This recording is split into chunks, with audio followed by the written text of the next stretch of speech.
امیر حمزہ کا ایمان لانا کوئی معمولی واقعہ نہیں تھا۔ جس طرح مسلمانوں میں خوشی کی لہر دوڑ گئی تھی تو کفار کے اندر یہ خبر ایک بجلی بن کے گری، تو وہ بھی دارالندوہ میں بیٹھے اور سوچنے لگے کہ اب کیا کیا جائے۔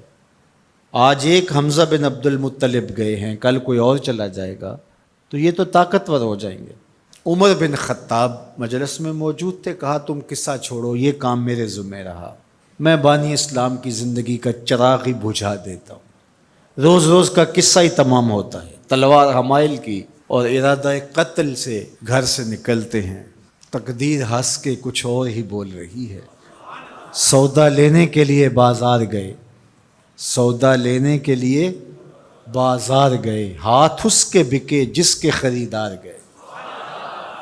تلوار حمائل کی ہے، بانی اسلام کی زندگی کا چراغ بجھانے کی آرزو ہے، گھر سے نکلتے 22 سال کی عمر ہے، جوانی ہے، بانکپن ہے، چہرے پہ جلال ہے، خطاب کا جری جواں بیٹا ہے۔ راستے میں ایک صاحب ملے، دیکھا اور کہا کہ کیا تیور ہیں اور ارادے کدھر کے ہیں؟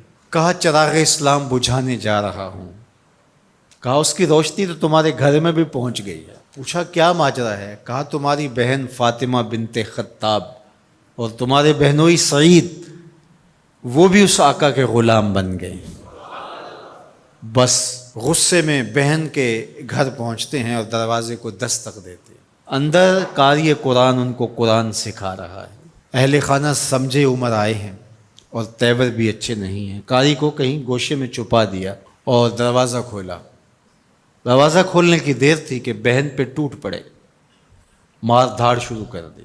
تم سابی ہو گئی ہو، تم نے آباء و اجداد کا دین چھوڑ دیا ہے، مار مار کے ان کو لہو لہان کر دیتے ہیں۔ تو بہن بولتی ہے عمر سنو، تم خطاب کے بیٹے ہو نا، میں بھی خطاب کی بیٹی ہوں، میں بھی اپنے موقف سے ہٹنے والی نہیں ہوں۔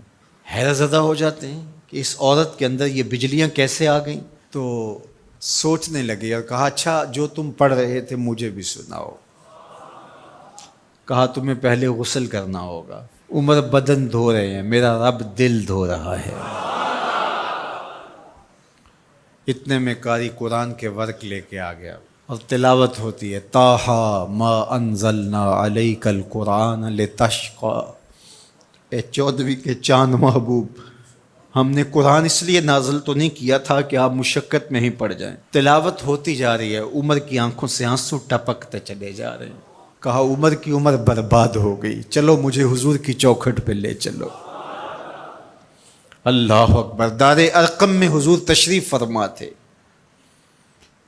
تلوار اس طرح حمائل کی ہوئی ہے اور اسی حالت میں حضور کی دہلیز پہ جا رہے ہیں۔ دروازے کے سوراخوں سے دیکھا صحابہ نے، کہا کہ عمر آ رہے ہیں، تلوار ہے ہاتھ میں۔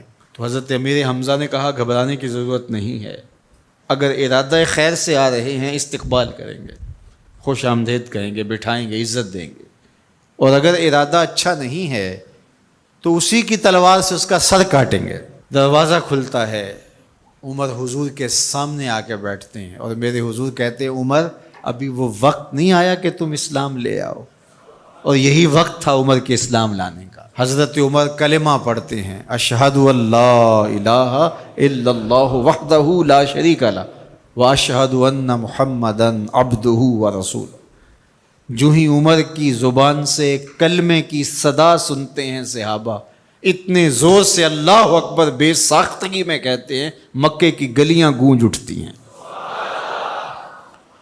اللہ اکبر۔ اب ایمان لانے کے بعد جناب عمر حضور سے پوچھتے ہیں کہ حضور ہم حق پہ نہیں ہیں؟ فرمایا ہم حق پہ ہیں، اللہ کا دین سچا نہیں ہے؟ کہا اللہ کا دین سچا ہے۔ کہا کہ آپ اللہ کے سچے رسول ہیں؟ فرمایا ہاں میں اللہ کا سچا رسول ہوں۔ تو کہا پھر ہم چھپ کے نمازیں کیوں پڑھیں، ہمیں صحن حرم میں جانا ہوگا۔ مسلمانوں کی 2 صفیں بنتی ہیں، 20 افراد کی، ایک صف کی قیادت حضرت عمر کرتے ہیں، ایک صف کے آگے حضرت امیر حمزہ چلتے ہیں، درمیان میں میرے حضور ہیں، اور صحن حرم میں پہنچ کے رب کی نماز ادا کی جاتی ہے۔ حضرت عبداللہ ابن مسعود رضی اللہ تعالیٰ عنہ فرماتے ہیں عمر کا اسلام لانا مسلمانوں کے لیے عزت کا سبب بنا، وقار کی علامت بن گیا۔